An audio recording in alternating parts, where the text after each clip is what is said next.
being here when it's totally quiet,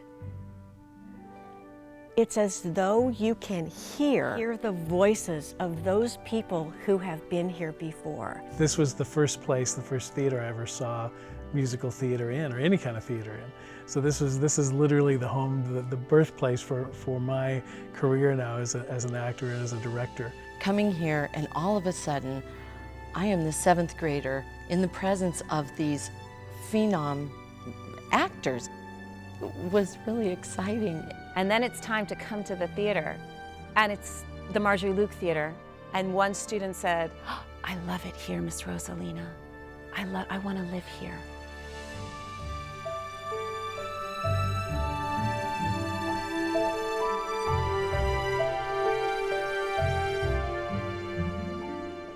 The Marjorie Luke Theater was created in a junior high school theater facility. But when people come in here, they realize that this is far more than your average junior high school theater. In fact, it is an award-winning historic landmark. I love to see the community use this theater because it is this vintage jewel box right downtown.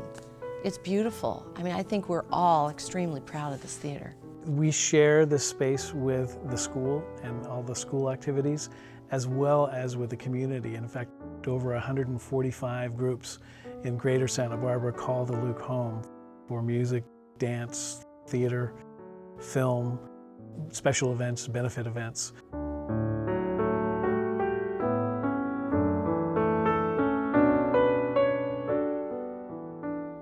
This theater for me brings back all the best feelings of being in any grand theater that was restored correctly. The Marjorie Luke was created by a group of parents and the faculty and staff here at the junior high school when they realized that the theater was in bad need of renovation.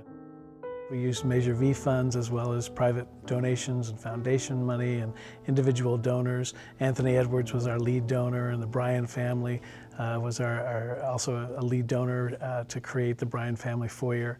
And that kicked off about a $4 million fundraising campaign.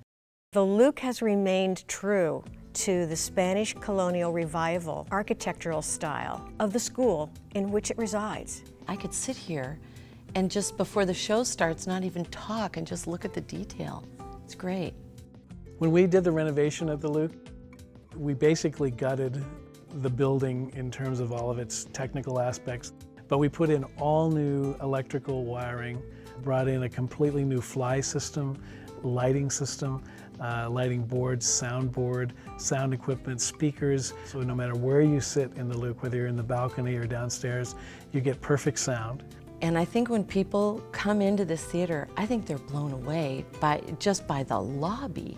I think the other thing that we're proud of with the Luke is the fact that it's accessible to the community in a couple of different ways. First of all, it's accessible to groups that may not have resources to find a performance venue. And the Luke is available to them through the Dreyer Family Subsidy Fund. Everything on our list of technical offerings is included in the rent, which is part of what makes the Luke so affordable. We have 3 full-time staff members here, and they're top-notch, they're professionals, and I think what sets them apart and the Luke apart from other theaters is that we really are a learning theater, we're an educational theater. You don't have to know everything about producing a show to come here, but we'll help you do that. I think that it's unbelievable that they have such a variety of community events here.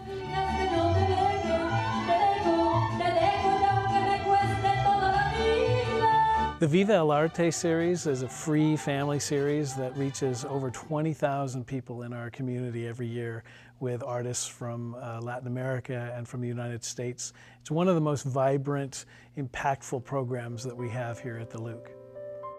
In 2003, we finished the renovation, and it was named the Marjorie Luke Theater after Marjorie Luke, who was a theater teacher here at Santa Barbara Junior High School for many years. And the fact that Tony decided to name the theater after her really was not only a tribute to her, but a tribute to inspirational teaching and to teachers.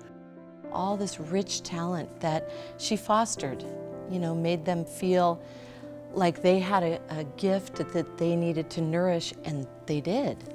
They went on to be well-known directors and actors and writers. When I was a student here, one of the taboos is that you would never write your name on the wall. Well, of course, everybody wrote their name on the wall. You just didn't want to get caught. But I remember after the performance of our opening, Marge went down to the basement and she wrote on the pipe, "Marge Luke was here."